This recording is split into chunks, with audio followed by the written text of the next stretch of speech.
This video podcast is brought to you by McCarter Online.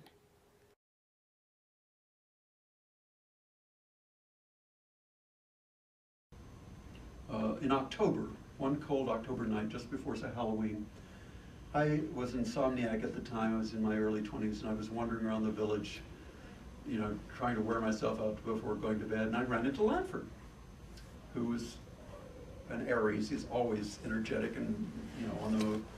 And I said, I'm really chilled. Let's stop for a hot chocolate or something. So we stopped at the Wayland's Drugstore, which was on the corner of 8th Street and Greenwich Avenue and 6th Avenue, and Avenue of the Americas. Went in, had a cup of hot chocolate, and he was telling me about this new play that he had written, a full-length play, his first full-length play. And I said, well, it sounds very, very interesting. I'd like to read it sometime. And he said, well, what are you doing now? And I said, well, that's true, okay. And so he said, come on over. And so I followed him over to the Broadway Central Hotel, which is where he was living at the time. And we went up to his room, and I sat on his day bed, and I read Balm and Gilead, which was his first full-length play. It was a play with about 28 characters. Actually, at the time I was reading it, I think there were 53 characters.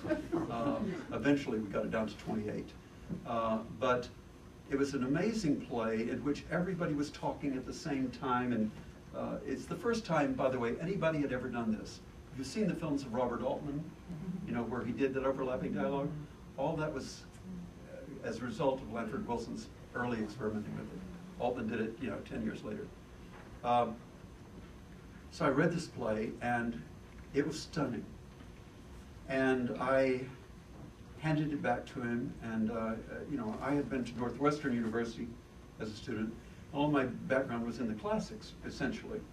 So I handed it back to Lanford, and I said, this is really an amazing play. It reminds me of like a contemporary version of The Lower Depths. And I think you're going to need a really brilliant director to bring this off. And thought no more about it, went home. And so the next week I ran into a mutual friend, Michael Warren Powell, and Michael said, Lanford said you hated Balm and Gilead. I said, what are you talking about? I told him, I compared it to a classic by Gorky, Well, Lanford hadn't been to college. He didn't know from Gorky. He'd never read The Lower Depths. He had no idea what I was saying when I said it's like The Lower Depths.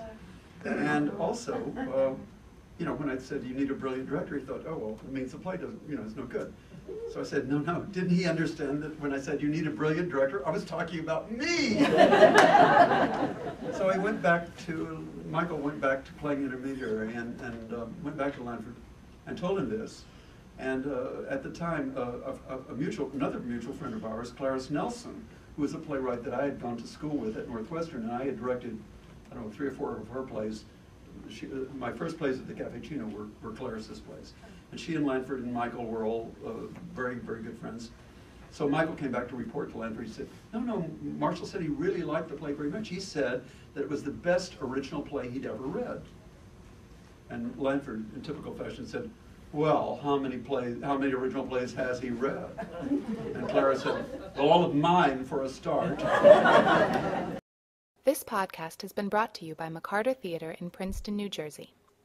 For tickets, call 609-258-ARTS or visit www.mccarter.org.